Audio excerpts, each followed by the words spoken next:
Hi, everyone, and welcome to the KSU College of Computing and Software Engineering Office of the Dean Fireside Chat Series. We have with us today Billy Harbinson, Director of Innovation at GoStudio and InComm Payments. So thank you, Billy, for taking some time to spend with us today and talk about innovation. I know that KSU CCSE has partnered in many ways throughout the years through hackathons and capstones, and we even have some students that are interning with you. And I remember when GoStudio was created at InComm Payments, and I'm really impressed with all the projects that you've done in so many different verticals. So obviously, Innovation Hub is working for InComm Payments. So can you provide some insight into why a company might consider creating an innovation hub? Sure, thank you for having me. There are a lot of companies that are very innovative and they are very successful at innovating in their markets and in their existing products. Corporate innovation hubs are purpose-built to find new ways to do things, new paths to value. A product manager in an existing product isn't necessarily one that will say, let's not build this thing or let's pivot to an entirely new space. They were hired to build a product and that's what they're doing. They're building a roadmap and features and that's what they're doing. Corporate innovation helps chart a path to value in new and unexpected places that aren't necessarily bolted onto the existing products. I've done lots of work with startups over the years, and one of the things I've always found really fascinating is that a startup is really able to pivot their entire company if they find a new value stream and a new way to make money. Existing corporations can't just up and pivot on a dime to some new fancy use case. Corporate innovation can help test and learn along those different paths and help chart a path and a strategy to longer pivots, which need to move an entire established company, like digital transformation or the move to the cloud, both of which I worked on 10 years ago. Those are the things companies are working on today, longer planned pivots. So having an innovation hub and being in search of an idea is really great. How does partnering with universities like KSU help GoStudio bring value to GoStudio?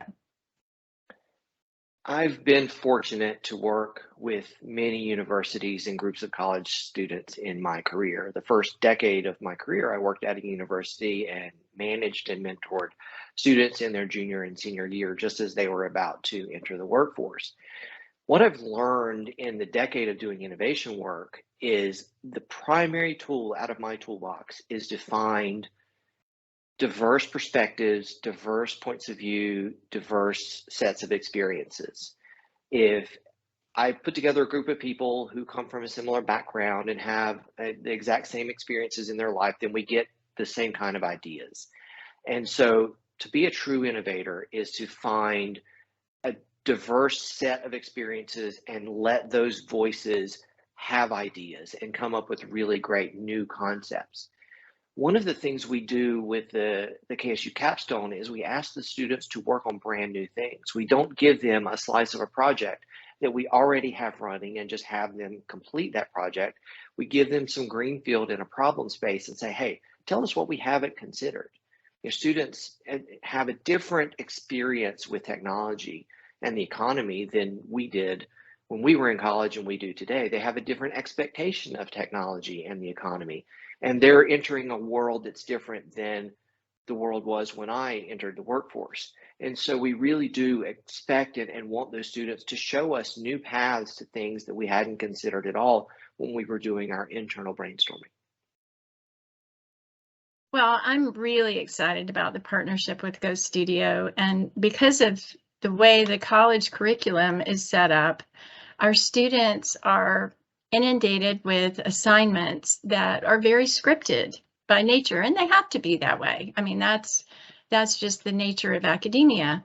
For the most part, there are some exceptions. However, it's so wonderful to see students working through something that is not scripted, and through your mentorship and design thinking, but really it's about learning how to innovate and to think outside the box, which I love that. So can you tell us a little bit about how you came up with that and the framework that you use and how that works? Of course. So my favorite thing to do is to talk about innovation. So thank you for the question. Um, about 13, 14 years ago, I had one good idea, and that idea spawned a giant project and rolled into a kind of a giant win for my employer. And I got tapped to join the innovation team. And my former boss on that innovation team handed me a book and said, "You had a great idea, but now I need you to think like an innovator." And that book was an introduction to design thinking. And it broke my brain in a lot of really interesting and important ways because it taught me that number one, innovation doesn't happen in a silo. It's not just a smart guy in a garage building all the things that are moving the world forward. Innovation is a team sport. It's something you can practice, it's something you can learn, it's something you can teach, it's something you can get better at.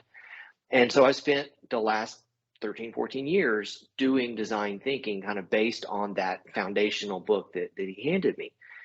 One of the things that I've learned is the first most obvious idea is often not the one that ends up winning the day. And so this framework, design thinking, allows you to think outside the box to get around that first most obvious idea that a lot of people will have that idea and hold it precious.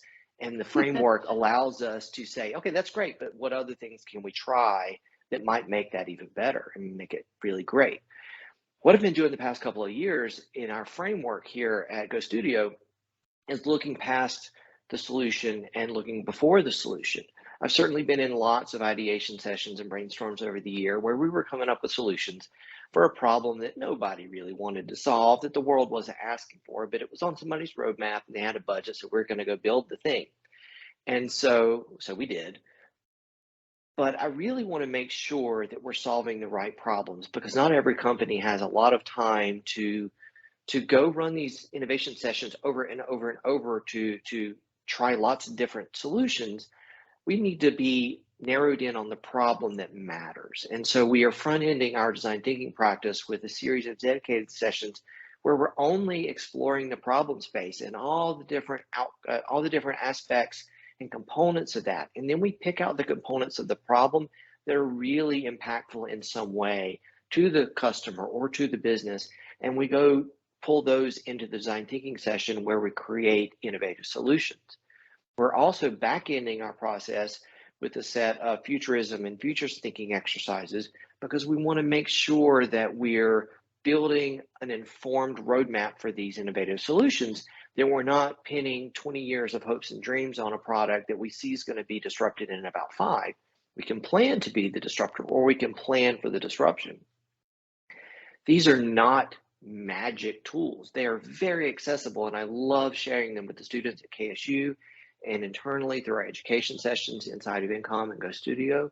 These are very accessible tools. They're easy to learn and get started with. There are lots of books and videos on how to get started with them.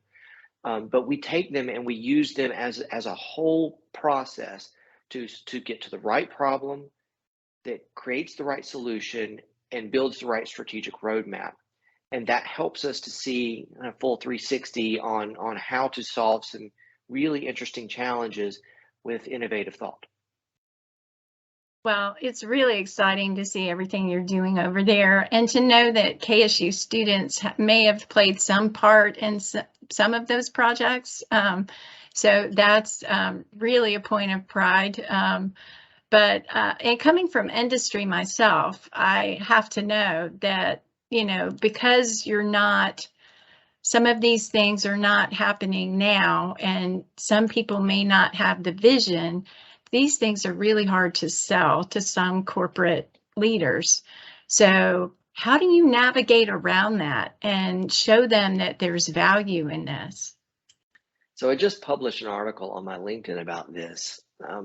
Several years ago, I was in a startup demo day that was organized by consultants, and they had brought in 10 or 12 startups, and they were basically just pitching their companies to our company and the company executives. And midday, there's a startup pitching, and the consultant texts one of the C-suite executives from the company and says, "You need to come down and see this." He stopped what he was doing. He came down. The startup started the pitch over, And when they finished the pitch, the executive said, "That's great. You guys are doing awesome work, but it doesn't solve any of the problems I have today." He then went on for 10 minutes talking about all the problems that were fires burning at his feet. And he said, "Thank you for your time." And he left the room. The problem was the startup really was solving his problem, and all the fires he was talking about were the symptoms, the downstream issues that come from the root cause of his problem. The startup solved the problem for other companies after our meeting. He could not see a path to innovation, to really solving real problems, because he was so consumed by being tapped to lead a product and being tapped to fix these issues that were burning at his feet.